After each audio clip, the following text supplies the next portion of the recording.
Reddit pregunta: enfermero del turno noche, ¿cuál es la cosa más no puedo explicar esto que han presenciado en un hospital? Como enfermera del turno noche en el hospital, he cuidado a mucha gente que se estaba muriendo y que estaba en cuidados paliativos. Esto significa que ya no estamos tratando de salvar la vida de la persona, sino que estamos tratando de controlar sus síntomas para que estén lo más cómodos posible mientras mueren. A veces la gente se aferra mucho más de lo que esperamos.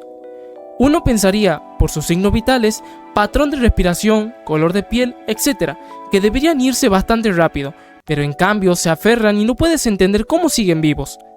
Son personas que no responden en lo absoluto, están en coma, su cerebro claramente no está recibiendo suficiente oxígeno para mantener la vida o la conciencia por mucho tiempo. A menudo sucede una de dos cosas. 1. Están esperando a que llegue un familiar y una vez que esa persona llega, el paciente se va bastante rápido. O 2. Su familia está con ellos en la habitación y no quieren irse porque no quieren que el paciente muera solo. Finalmente, la familia se va a dormir o tal vez se quedan dormidos en la habitación para que ya no estén hablando con el paciente. Entonces, el paciente muere bastante rápido después de eso. Es como si la familia no quisiera dejar a la persona que se está muriendo y la persona que se está muriendo tampoco quiere dejar a la familia. Es un fenómeno extraño, pero lo he visto bastantes veces. Trabajé en un hospicio por años. Una habitación en particular tenía una esquina del techo con la que varios pacientes interactuaban de diferentes maneras. Algunas personas se quedaban mudas y solo miraban la esquina, otras la señalaban, algunos sonreían y reían, y otras mencionaban específicamente a familiares que habían fallecido. Se convirtió en algo rutinario para mí. Entraba a una habitación y le preguntaba a un familiar cómo estaba el residente, y me decían que habían empezado a decir el nombre de su hermana fallecida, mientras señalaban la esquina específica. Preguntaba si alguna vez habían hecho algo así antes, si habían tenido un momento de confusión, y la familia respondía que era un comportamiento nuevo. Después de un año más o menos de trabajar allí y experimentar esto, una vez el personal estaba discutiendo historias de fantasmas en la sala de descanso y un miembro del personal mayor mencionó una vez que habían tenido un medium en el hospicio y ella reportó que había portales en esta habitación específica y en el otro sótano. Normalmente no creo en fantasmas ni en actividad paranormal, pero realmente no puedo explicar este fenómeno, por lo que sea que estuviera viendo en esa esquina, así que simplemente dejé de cuestionarlo. Hace años, mi abuela estuvo muy malita varias veces, y cada vez que le pasaba, sus cuidadores nos decían que saludaba a la puerta de su cuarto y decía: «Todavía no puedo irme, todavía no puedo seguirte», etc. Le preguntaban con quién hablaba, y ella decía que era mi abuelo, que había fallecido hace más de una década para ese entonces. Los mayores de mi familia dicen que esto es algo bastante común. No sé si se refieren a esto solo en nuestra cultura o en general, que cuando alguien está cerca del final, sus seres queridos fallecidos se le aparecen para llevárselo al más allá. Aquí la enfermera, una paciente increíble de hospicio, me dijo que la razón por la que algunas personas esperan a que la familia se vaya antes de morir es porque es como ir al baño. Es algo personal y privado. Además, a veces te cagas encima. No es una salida elegante. Mi sobrino esperó a que llegáramos mi hermano menor y yo antes de fallecer. Leucemia. Mi mamá esperó a que todos saliéramos de la habitación. Tuvo Alzheimer por 10 largos años. Durante los últimos 18 meses, estuvo en una residencia maravillosa de 6 camas. Sus problemas respiratorios aparecieron inesperadamente. La residencia nos llamó a todos para despedirnos. En situaciones como esta, la licencia requiere una enfermera de hospicio externa presente. Fuera de su alcance auditivo, la enfermera explicó exactamente lo mismo que el comentario anterior después de que mencionamos a mi sobrino fallecido. La enfermera nos pidió que les diéramos privacidad para que pudiera cambiarle el pañal. Después, salió de la habitación para invitarnos a volver a entrar. En los minutos que tardó en salir, lavarse las manos y que todos volviéramos a entrar, ella se había ido. La noche antes de que mi papá falleciera, estaba en delirio o casi inconsciente. Como dormido pero aún medio consciente, le hablábamos y parecía que intentaba abrir los ojos y balbucear una respuesta, pero no podía. Como sea, mi hermana fue la última en visitarlo la noche anterior. Y abrió los ojos y se quedó mirando la pared detrás de su hombro, y murmuró: «Me voy al cielo». Se fue 10 horas después. Fue realmente increíble, porque fue un firme no creyente toda su vida. Siempre decía que cuando estás muerto, estás muerto. No hay nada después. así que me dio mucho consuelo que viera algo que nadie más podía. Antes de que le diera el delirio, también hablaba mucho de su mamá. Seguía diciendo cuánto le recordaba una enfermera india a su mamá. Lo cual era raro, considerando que somos una familia australiana blanca, jajaja. Como un año antes de que mi abuelo falleciera, mi mamá y sus hermanos descubrieron que él tenía una hija de un romance del que nunca supo. La habían dado en adopción antes de que mis abuelos siquiera formaran su familia. Tristemente, ella falleció en un accidente extraño, pero años después, su hijo, mi nuevo primo, se hizo una prueba de Ancestry para aprender más sobre su historia familiar. Como su mamá fue adoptada y su papá no estaba mucho, realmente no tenía idea de sus raíces. Terminó haciendo match con mi mamá, la encontró en Facebook y la contactó. Mi mamá y sus hermanos lo investigaron a fondo para asegurarse de que sus intenciones fueran puras. El parecido que su mamá tenía con mi mamá en particular era innegable. Eventualmente lo recibieron en una reunión familiar para que conociera a mi abuelo como un amigo de la familia. Mi mamá y sus hermanos decidieron no decirle a mi abuelo quién era realmente, porque su salud era frágil y no querían que cargara con la culpa de la situación hasta la tumba. Era el tipo de hombre que asumía la responsabilidad de lo suyo y siempre trataba de hacer las cosas bien. Avanzando rápidamente hasta los últimos días de mi abuelo en el hospicio. Estaba lúcido hasta el final, pero justo antes de fallecer comenzó a ver cosas. Nos dijo que vio a mi difunta abuela, que falleció 5 años antes, bailando en la habitación con un joven rubio que se parecía un poco a mi mamá. No reconoció a la mujer, pero dijo que su presencia se sentía familiar y reconfortante, como si ella y mi abuela fueran viejas amigas esperando a darle la bienvenida a casa. Esto, por supuesto, podría explicarse como nada más que una coincidencia. Pero en última instancia le trajo paz en sus últimos momentos, así como a mi mamá y a sus hermanos. No soy enfermero, sino técnico de imagenología en un hospital de trauma de nivel 1. Se supone que debemos hablar con nuestro paciente sobre lo que implica su examen de tomografía computarizada de antemano, lo que generalmente significa hablar en el camino a la sala de examen debido a lo ocupado que está todo. Una vez llevé a un paciente a la sala de examen y me dijo algo como: ¿vamos a hacer esto con toda esta gente aquí? No entendí, solo estábamos nosotros dos en la sala. Aseguré que hubiera privacidad y todo procedió con normalidad. Llevé a ese paciente de vuelta a la sala de emergencias y conseguí al siguiente paciente. Al llegar a la sala de examen, el segundo paciente preguntó: «Caray, ¿quiénes son tus amigos?» De nuevo, solo estamos nosotros dos en la sala. ¿Tal vez algunos buenos analgésicos a bordo? Esto sucedió una vez más con el siguiente paciente, que preguntó: ¿qué pasa con el coro aquí? Tal vez no sea la historia más extraña, pero me costó mucho explicar eso a los 3 pacientes. No soy enfermera, pero trabajé como asistente de enfermería psiquiátrica en un hospital estatal hace unos años. Algunos pacientes tenían que estar en observación directa, lo que significaba que un auxiliar, o a veces 2, tenían que sentarse con ellos y vigilarlos, incluso cuando dormían. Estaba en observación directa con un paciente, eran como las 3 o 4 de la mañana, y estaba dormido en su habitación, que casualmente había pertenecido a un paciente que había fallecido menos de un año antes. Por lo general, era un trabajo bastante aburrido, así que solo estaba mirando la pared de su habitación y soñando despierto. Unos 45 minutos después de la hora que tenía que estar con él, vi un orbe dorado aparecer justo a la izquierda de la pared que estaba mirando, crecer, quedarse un rato, luego flotar hacia la cama en la que el paciente estaba acostado, encogerse y desaparecer. Todo duró unos 10 segundos. El paciente no se despertó y no hubo otros testigos. No hay otra explicación para eso, y no era precisamente el mejor ambiente de trabajo para poder hablar de ello con otros. Posiblemente el tipo que se cortó las pokebolas con una navaja, nivel de detalle impresionante, márgenes limpios, etc. Trabajo de calidad, y que entraron en una camilla desde la ambulancia, aparentemente sin molestias. Saludó al personal que esperaba con una cordial, y les dijo «¿Cómo les va?», y un asentamiento al entrar por las puertas. Los paramédicos nos dijeron después de que nunca pudieron encontrar el paquete. El tipo tenía un perro grande, un montón de historia de pilas C en el recto, etc. Pero ese tipo de cosas son el pan de cada día en el turno noche de fin de semana de urgencias. El sundowning todavía no se ha estudiado mucho. Los pacientes con problemas cognitivos pierden la chaveta cuando se pone el sol. Puede ser Parkinson, Alzheimer, sangrado cerebral, daño cerebral traumático, TBI, encefalitis metabólica. Yo trabajé en rehabilitación de lesiones cerebrales, así que lo he visto pasar un montón. Eran como las 8 de la noche y literalmente podías ver cómo se les iba la onda de los ojos. Estaban agotados del día de terapia y ya se estaban relajando en la cama, pero empezaban a inquietarse y a tratar de salirse.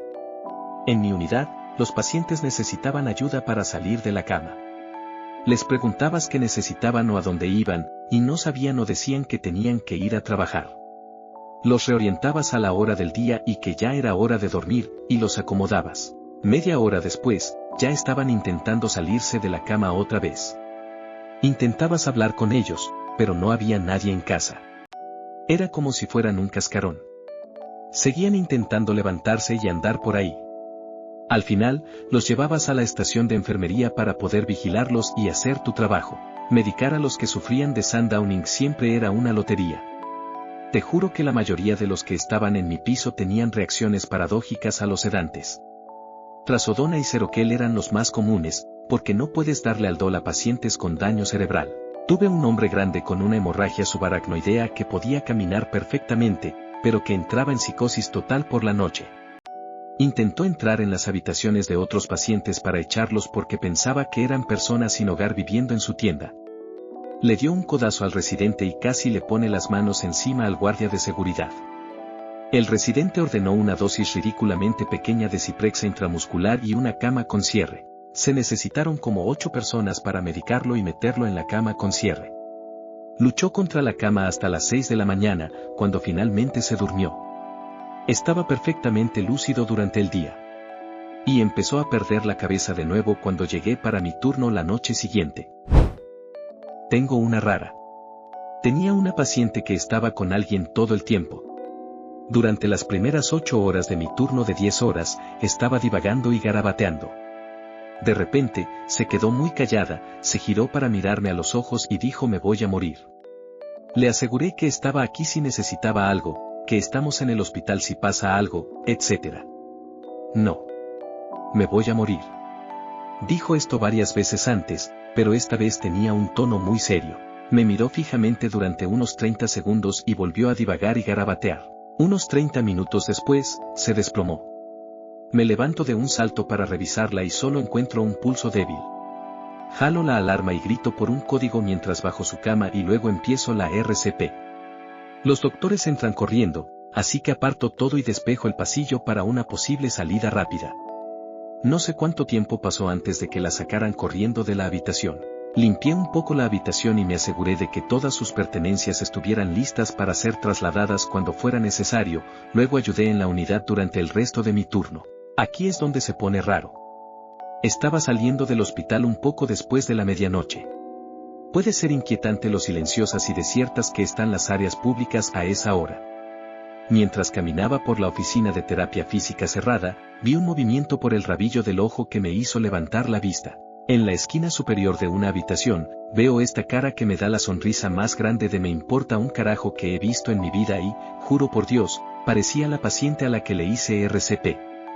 Salí corriendo del edificio cuestionando mi cordura. Volví al trabajo al día siguiente antes de que la oficina de terapia física siquiera abriera del día anterior. Miré dentro de la oficina para ver si tal vez había algo allí que confundí con ella o algo así, una obra de arte o una estatua tal vez. ¿Un perchero? No había nada.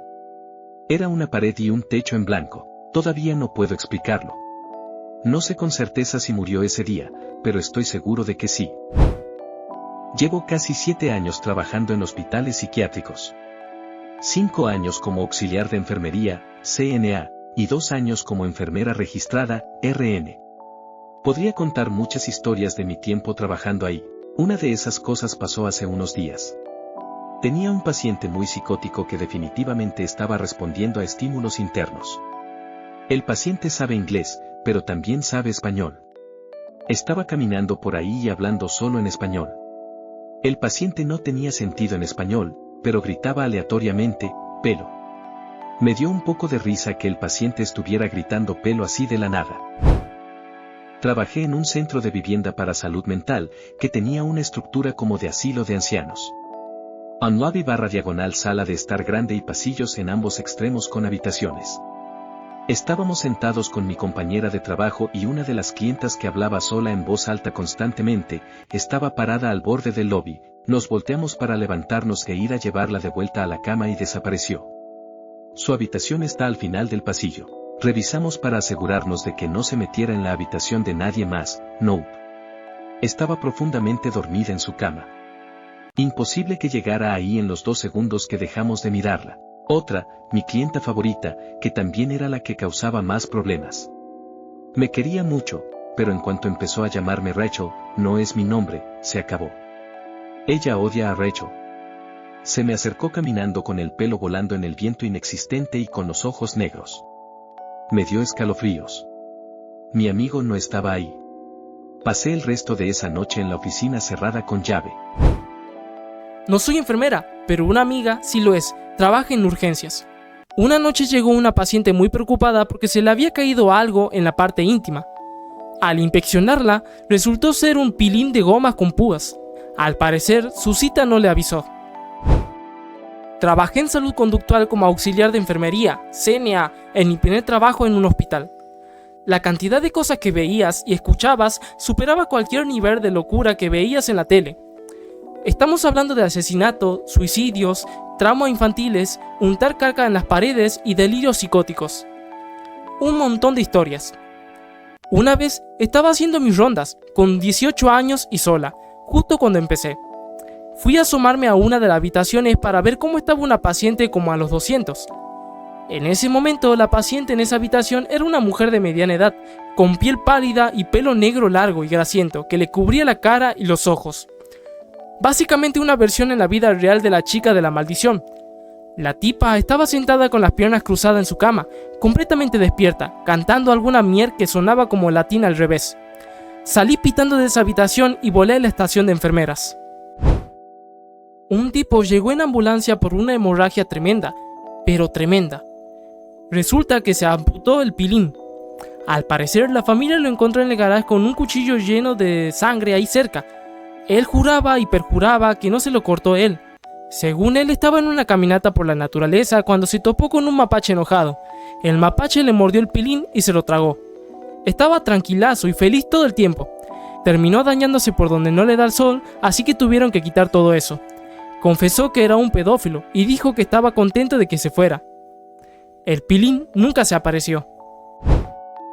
No soy personal médico, pero cuando mi papá estuvo en la UCI en 2024, en el VA, nos advirtieron sobre un hombre que hablaba solo y recorría las habitaciones por la noche. Nos aclararon que no tenía ninguna mala intención, simplemente lo hacía todas las noches mientras estaba allí. Era un paciente psiquiátrico con una afección cardíaca, por lo que pasaba mucho tiempo en la UCI y prácticamente no dormía hasta que salía el sol. Era un veterano de Vietnam y sentía que estaba de guardia, vigilando a sus compañeros militares en el hospital. Me genera una tristeza muy profunda pensar en él. Pasó gran parte de su vida sin saber que tenía un trastorno de estrés postraumático tan severo, y eso lo fue consumiendo poco a poco. Aún así, en su mente, seguía cumpliendo con su deber. Esto también me recuerda, aunque de una manera menos triste, a algunos médicos y enfermeros que han sufrido deterioro mental y necesitan ser hospitalizados. En ciertos casos, sus mentes les hacen creer que siguen de turno y que deben continuar trabajando. Mi esposa, que es enfermera de cuidados intensivos, ha visto varios casos así. Cuando no logran tranquilizarlos, a veces les dan historiales clínicos en blanco para que los completen, como una forma de ayudarlos a calmarse. En ocasiones, lo único que se puede hacer es permitirles realizar ciertas acciones dentro de lo razonable y seguro, para brindarles una sensación de control y tranquilidad. Mi padrastro también era veterano de Vietnam y, todos los días, hasta que falleció, se daba pequeñas palmadas en el costado de la pierna, incluso mientras dormía. Más tarde supe que ese hábito venía de su tiempo en Vietnam. Para mantener alejados a los insectos, se golpeaba la pierna para espantarlos.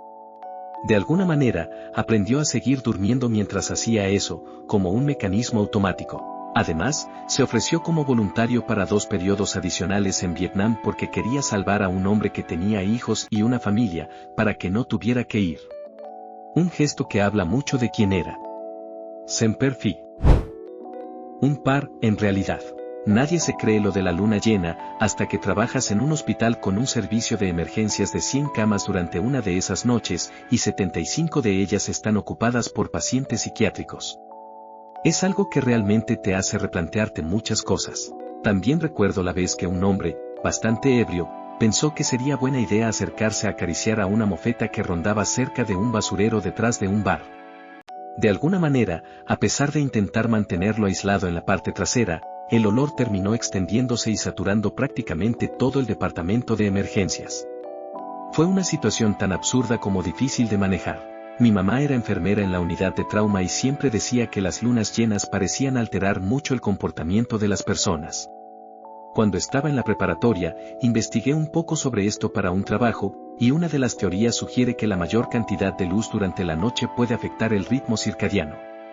Esa exposición extra también podría interferir con ciertas sustancias químicas que el cuerpo produce naturalmente en la oscuridad. Cuando yo era niño, mi mamá también trabajaba en salas de atención para personas mayores con demencia, y le daba bastante temor cubrir turnos durante las noches de luna llena. Siempre regresaba a casa con historias realmente intensas y fuera de lo común. En mi familia también vivimos algo así. A mi madre le dio un episodio psicótico durante una luna llena. Era algo que se había ido acumulando durante años, y aproximadamente 2 semanas antes de esa fecha, todo comenzó a intensificarse en forma de delirios cada vez más fuertes. Fue necesario que 2 oficiales la ayudaran a subir a la ambulancia, y ni siquiera es una mujer de gran tamaño. Antes de que alguien saque conclusiones apresuradas, aclaro que somos canadienses. La policía en nuestro caso actuó con mucha calma y conocimiento de la situación, ya que vivimos en un pueblo pequeño y nos conocían. Mi madre llevaba cerca de 2 meses llamándolos con frecuencia, convencida de que había personas que habían intervenido su casa, instalando cámaras ocultas y observándola constantemente. En una ocasión incluso intentó atravesar con su vehículo la casa de un vecino, porque creía que alguien peligroso estaba escondido en su sótano susurrándole cosas. En ese contexto, la intervención de la policía era necesaria. Hay un límite en lo que se puede lograr solo hablando con alguien que está completamente inmerso en sus delirios.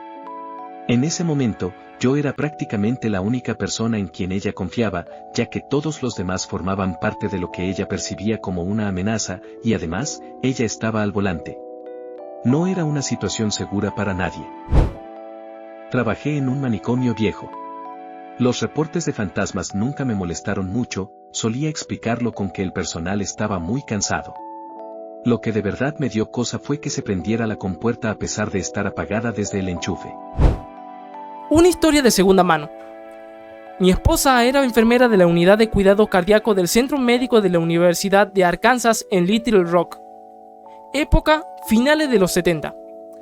Llegó un paciente masculino y ella notó su patrón de manchas redondas y enrojecidas, como quemaduras leves de primer grado, en su esternón. Cuando le preguntó a una enfermera mayor qué era eso, se enteró de que eran las marcas de gota de cera caliente, de las velas de vudú que su familia usaba para tratar de curarlo. Cuando trabajaba como auxiliar de enfermería en un psiquiátrico, teníamos un paciente con esquizofrenia que a veces se desnudaba, se untaba vaselina y corría por los pasillos así. Era una mujer grandota y siempre era un caos lograr controlarla. Un hombre de 40 años, acostado en la cama, mintiendo tranquilamente. Le traje una unidad de sangre y le dije que volvería con un testigo. Volví como en 3 minutos y lo encontré boca abajo, atascado entre la cama y la barandilla con la cabeza contra el piso, girada de forma que le cortaba las vías respiratorias. Las barandillas no se soltaban porque estaba muy atascada. Otra enfermera entró y sacó el colchón del otro lado, y yo lo levanté lo suficiente para que la barandilla se soltara. Le hice RCP, lo reviví y preguntó, ¿qué pasó? ¿Un ovni trató de secuestrarme? ¿Te subió como a mitad del techo y te soltó? Es un pasillo específico de cuidados a largo plazo.